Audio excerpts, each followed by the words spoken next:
D'abord simple vidéaste pour une structure de jeux vidéo professionnelle, Zerator est devenu en quelques années l'un des pionniers du streaming en France grâce à ses nombreux événements qu'il imagine en compagnie des streamers les plus importants du milieu. Lancé en 2010, Zerator a gravé les échelons grâce à l'essor de la plateforme Twitch en France et partout dans le monde.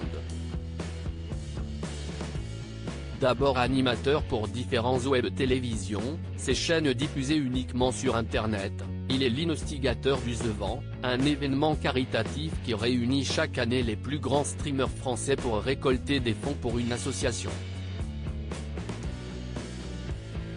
Il a ainsi levé plusieurs millions d'euros, au point que le président de la République Emmanuel Macron l'a personnellement remercié sur les réseaux sociaux, asseyant définitivement son importance dans le paysage vidéoludique et caritatif de l'Hexagone.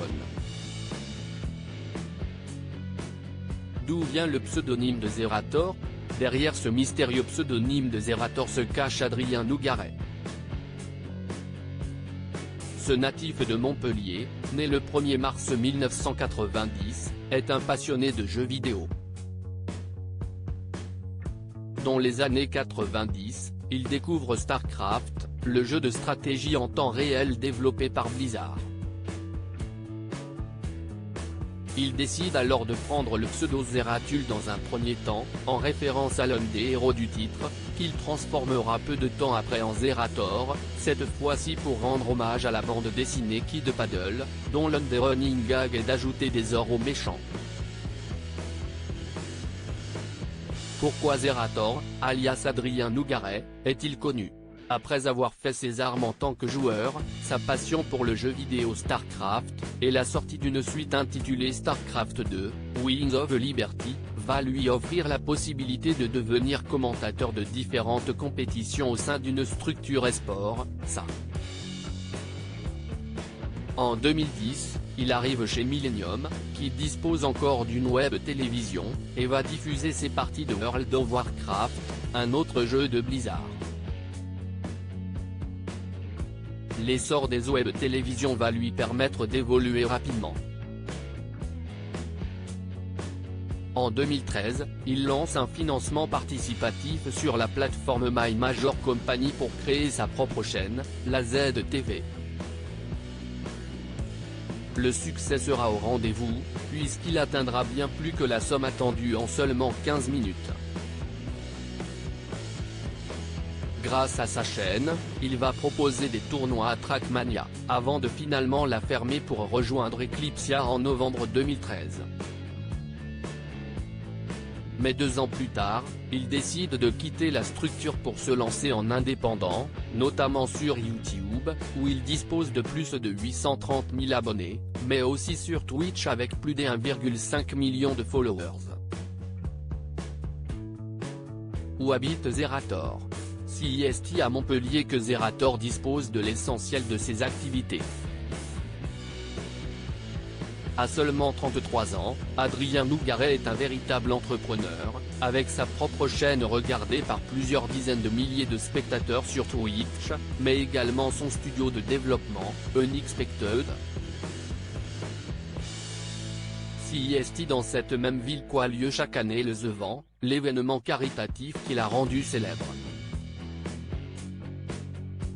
Son entreprise, ZQSD Productions, a également lancé à Lyon une agence de communication baptisée Z Agency.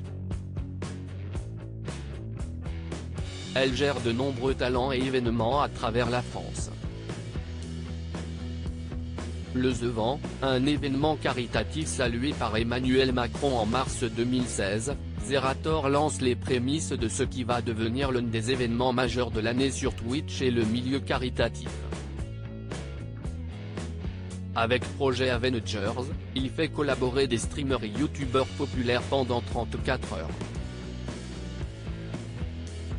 Un véritable marathon qui va ensuite revenir chaque année à l'automne, et qui va multiplier les records. La première véritable édition du The Vent, lancée en 2017, va ainsi récolter 500 000 € pour la Croix-Rouge française. Dès l'année suivante, la barre du million d'euros est dépassée, et en 2021, CIST autour des 10 millions. L'édition 2022 a ainsi récolté 10,2 millions d'euros en comptant la vente des t-shirts, et grâce, notamment, à une prolongation. Un succès qui ne se dément pas et qui a même poussé le président de la République, Emmanuel Macron, à féliciter Zerator sur les réseaux sociaux. Zerator a été fait chevalier de l'Ordre national du mérite dans un décret paru le 2 juin 2023, Zerator a été fait chevalier de l'Ordre national du mérite. Une récompense qui vient souligner les mérites distingués acquis soit dans une fonction publique, civile ou militaire, soit dans l'exercice d'une activité privée, et ce, pendant une durée d'au moins 10 ans. Le streamer, mis au courant par sa communauté, s'est dit très surpris, « Mais pourquoi CIST mon chat qui me l'apprend ? Je vais être adoubé ?» CIST la première personnalité issue de Twitch à recevoir une telle récompense, qui vient donc célébrer ces événements caritatifs. Quand aura lieu le The Vent 2023, le succès toujours plus important du The Vent pousse l'événement à devenir annuel. Mais pour 2023, Zerator a prévenu par avance que la nouvelle édition ne serait pas tout à fait la même que les années précédentes. Pour France Info, le vidéaste et entrepreneur, par ailleurs réside fiscal français, tient-il à souligner, a expliqué ce qu'il voulait faire pour The Vent 2023, cela faisait longtemps avec Dak, un de ses collaborateurs, note de la rédaction, qu'on voulait faire un The Vent sur l'environnement. Mais on voulait que ce soit un petit peu le dernier, la fin d'une boucle. Et on s'est dit là, au moins, on terminera en beauté. Pour autant, l'édition 2022 est loin d'être la dernière, on voudrait juste se recentrer à l'échelle humaine, peut-être de manière plus locale avec moins de gens.